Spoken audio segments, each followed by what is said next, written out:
Have you ever heard a political debate that sounds so familiar it could have been on the news last night? Well, what if I told you that debate happened over 2,000 years ago? We're about to dive into an incredible showdown in Han Dynasty China, a battle between idealism and pragmatism that gets right to the heart of a huge question. What's the government actually for? So here's how we're going to break it all down. First, we'll set the scene and show you why this whole empire was on the brink. Then, we'll meet the two teams in this debate and see their completely different visions for the country. We'll get into the nitty-gritty of their arguments over the economy and national defense. And finally, we'll find out who won and why this ancient fight feels more relevant than ever today. All right, let's travel back in time. The year is 81 BCE. We're in Han Dynasty China, one of the most powerful empires on the planet. But behind the scenes, things are starting to fall apart. So how did they get into this mess? Well, you have to look back a few decades. The old emperor, a guy named Emperor Wu, was a big-time expansionist. He fought these huge, long, and incredibly expensive wars against nomadic tribes to the north, the Xiongnu. And to pay for all that, his government took over the two most profitable industries in the entire empire, salt and iron.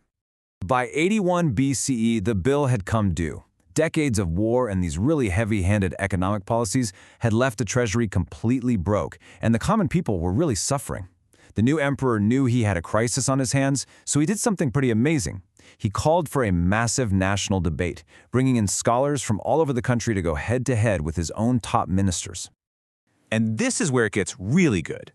This wasn't just a policy discussion. It was a clash between two totally different ideas of what China should even be. Let's meet the two sides.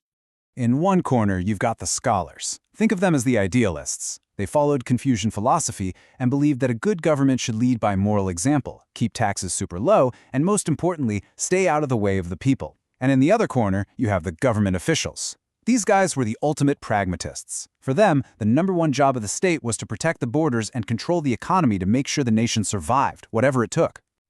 And you can see here just how deep this disagreement went. For the scholars, real wealth came from one place and one place only, farming. They called it the root. But the government said, no, commerce, the branch, is just as important. And when it came to security, the scholars believed that if you were a virtuous ruler, your enemies would just respect you and leave you alone. The government's view, you need a big, powerful military. It was a fundamental clash between benevolence and brute force. Okay, let's get into round one. This is the issue that gave the whole debate its name: the government's total control over the salt and iron industries. The scholars came out swinging. They said, look, the government shouldn't be in business. It's competing with its own people for profit. For them, this was just fundamentally wrong, and it was hurting the average person who was just trying to make a living. They argued these monopolies were making society greedy, that it was pushing people away from good, honest farm work. And, to add insult to injury, the iron tools the government was making were apparently terrible quality and super expensive. So for the scholars, this whole system was a moral and a practical failure. It was enriching the state by impoverishing the people. But the government's response was just brutally practical. The Lord Grant Secretary basically fires back, "You think this is about profit? This is about survival." He saw these monopolies as an essential tool of the state, and he had two huge reasons why.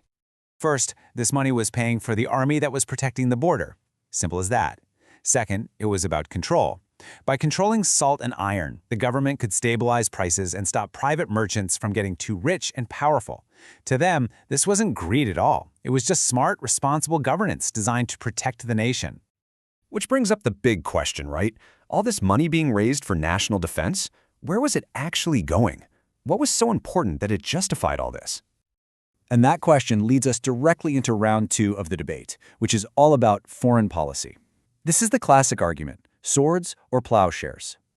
It turns out the single biggest expense in the entire Han budget, by a mile, was the military. Specifically, the massive cost of defending that northern border from endless raids by the Xiongnu tribes. This was the government's justification for everything. The government's position was pretty straightforward. They saw the Xiongnu as a relentless, existential threat. In their eyes, these tribes were violent, they couldn't be trusted, and the only way to deal with them was to meet force with overwhelming force. For them, a huge, well-funded army wasn't a choice, it was an absolute necessity for survival. The scholars' response to this was, well, it was kind of mind-blowing. They argued that needing a massive army was actually a sign of failure. A truly great empire, they believed, shouldn't need to fight. Its moral virtue and cultural superiority should be so obvious that its enemies would just naturally want to be its friends. So you have these two completely opposite philosophies on how to be secure. The government was all about hard power, using military might to project strength. The scholars were champions of soft power, using cultural influence and moral authority to win people over. So, after all of that arguing, who actually won the debate? And maybe more importantly, why are we still talking about it 2,000 years later? Well, when the dust settled, the government side won. The immediate practical need to fund the army and keep the economy stable was seen as more important than the scholars' philosophical arguments. So the salt and iron monopolies stayed. You could say that realism beat idealism. But here's the amazing twist. Even though the scholars lost the policy fight, you could argue they won the long game. The entire debate was written down in a book called The Discourses on Salt and Iron, and it became one of the most important books in the history of Chinese political thought. It perfectly captured this forever war between two big ideas, the Confucian ideal of a small moral government and the legalist reality of a big, powerful state that prioritizes security above all else. And that's really what's so incredible about this. The questions they were wrestling with back in 81 BCE are the exact same questions we're still arguing about today. Big government versus small government, free markets versus state control, how much of our money should go to the military versus other things. 2 millennia have gone by, and it makes you wonder, have we gotten any closer to an answer?